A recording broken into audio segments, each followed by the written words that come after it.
欢迎来到思维健康，我是杨医生。今天我们探讨一个非常重要有趣的话题，就是这个情绪是怎么样影响我们内脏的健康特别是跟我们的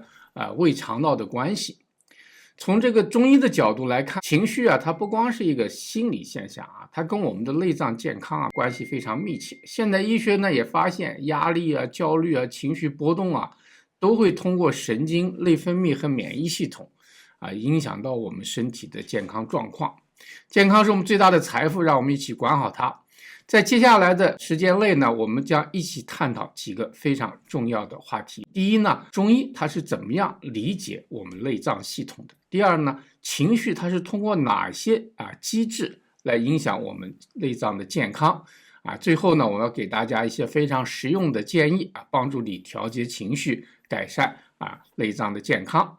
希望大家呢一定坚持看到最后。那我们现在就开始。首先我们来了解一下中医呢它到底是怎么样看待内脏系统的。在中医里面内脏它不仅仅是一个解剖学的器官，或者是一个化学工厂，它也是一个能量、情绪和精神的中心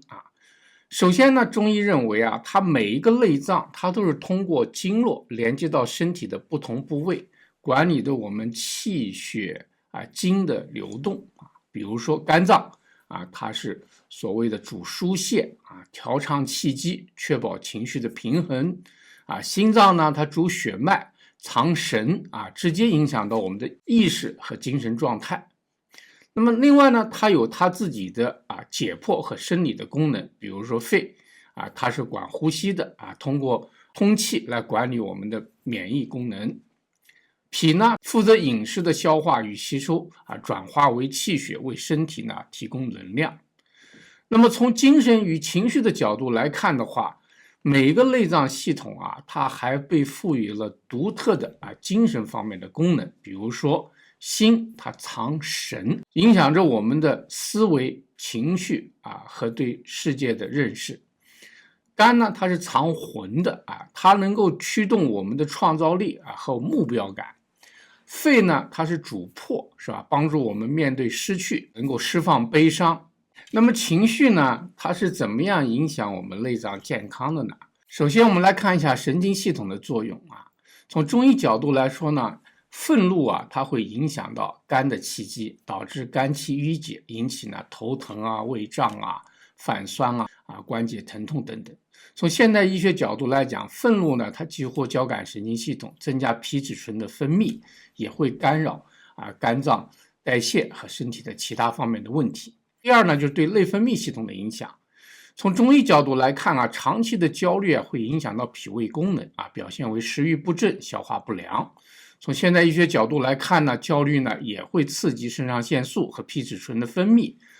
长期的超负荷的压力就会引发胃炎胃肠积热综合症等等。从中医的角度来讲，悲伤肺它削弱肺气降低我们的免疫力。肺和大肠是我们身体的第一道防线。现代医学发现呢，长期压力呢会降低免疫功能，使人更容易感染和患病研究发现呢，这个压力呢它导致 T 细胞的功能下降。那么既然情绪呢对内脏的健康呢有这么深远的影响，我们可以采取哪些措施来调节情绪，保护我们的内脏呢？这里呢有一些简单实用的方法供大家参考。第一呢，就是增加绿色蔬菜和富含抗氧化剂的食物绿茶柠檬水这些呢它都能够帮助疏肝理气第二呢，就是健脾，适量的温性食物，像红枣山药都可以健脾养胃有的时候加一点薏仁也会祛湿。另外呢，就是呼吸练习，每天呢用10分钟时间深呼吸、打坐、冥想都可以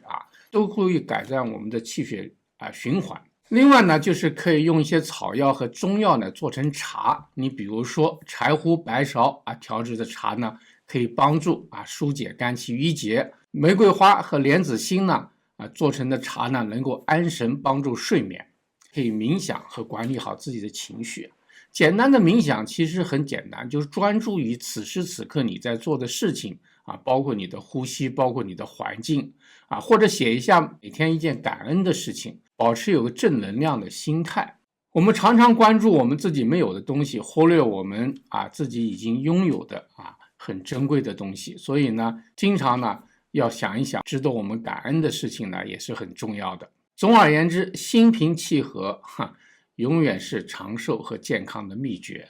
听起来非常简单，但是要做到是很不容易的。今天呢，我们简单的从中医和现代医学角度呢探讨了一下情绪对我们内脏健康的影响。希望大家了解这些知识之后呢，就能够比较有意识的运用在我们生活中，调节情绪，保持内脏的健康如果您觉得有帮助的话，请点赞订阅我们的频道，并分享给有需要的朋友。如果您在这方面有什么问题、体验和高见，也在留言区跟我们分享。如果您希望得到更多这方面的知识呢，也在留言区呢告诉我们，我们可以呢就这些话题呢展开去进行分析。端粒世界守护健康，我们下次节目再见。